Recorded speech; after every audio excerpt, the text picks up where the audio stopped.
My name is Henry.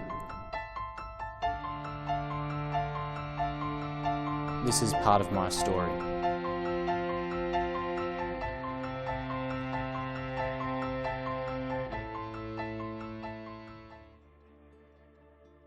When I think of love in the world and how humans think about love, I often think of romance and intimate and making love. I think majorly that's how people view love. I think a second way that people mostly think about it is a mother's love she can have for her children. But today in my story I want to cover brotherly love and what that means for me. So I want to go back to the beginnings of my life and share how I related to my older brother growing up.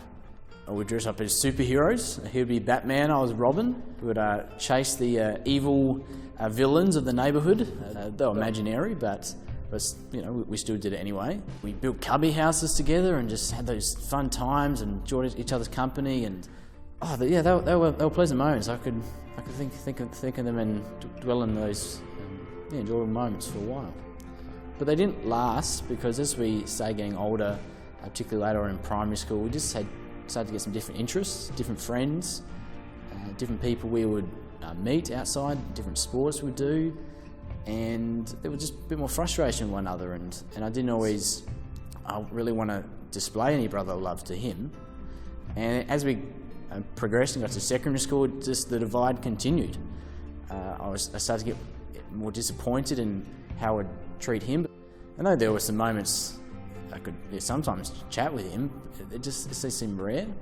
And so in the end, as we finished up secondary together, there was just a big divide between us.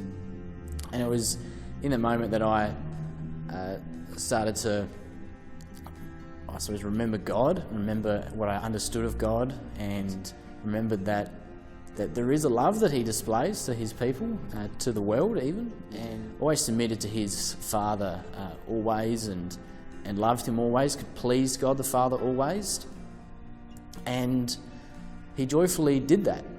And his great work was really displayed in the moment of his death. He was willing to go to his death to take the punishment of all that separates us from God, that all that's within us that is just against God. And he was willing to take all of that punishment so that we didn't have to be separated from God forever.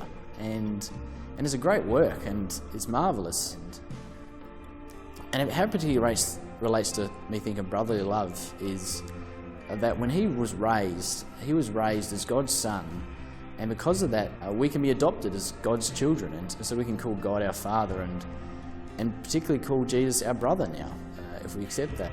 And so what that means is Jesus' work there of brotherly love was a work to be a sacrifice, to lay down his own life so that we could be friends with God and love him forever. And we can call God our Father because he accepts us as his children, and we can call Jesus our brother. And that's an amazing truth that I delight in now, and think of that, because when I think of my brother and think of the separation that's still between us, really, I can think of Jesus as my brother and think he's my brother forever now, and I always rely on him. I can always call out to him. He's definitely not there in a physical presence, but he's there in spirit, and he just continues to reassure me of where I'm heading. And because I know where I'm heading, it just means I know how to relate to people now in the physical way. And so I particularly think of one example. I'm with 3 men in my house, and I can think of ways to show brotherly love to them. Be humble in under God, and know that I'm not always right, and seek to be bearing burdens with them, and listening to them, being willing to hear their opinions, and remember that they have a relevant word to say too, and remember that I can also teach them of how to keep following Jesus. And there's one man in our house who isn't yet, but I can also say what I believe what Jesus has done, so he can consider what to do in his life. And so I think it's just good that I can now recognise the true brother in my life, Jesus, and know that he's my example how to display brotherly love. And I think it goes beyond just the men in my life. It goes to women too, because Jesus is a brother to all that want him to be their ruler, and And so a brotherly love isn't just for men too, and it's a good covering word for all.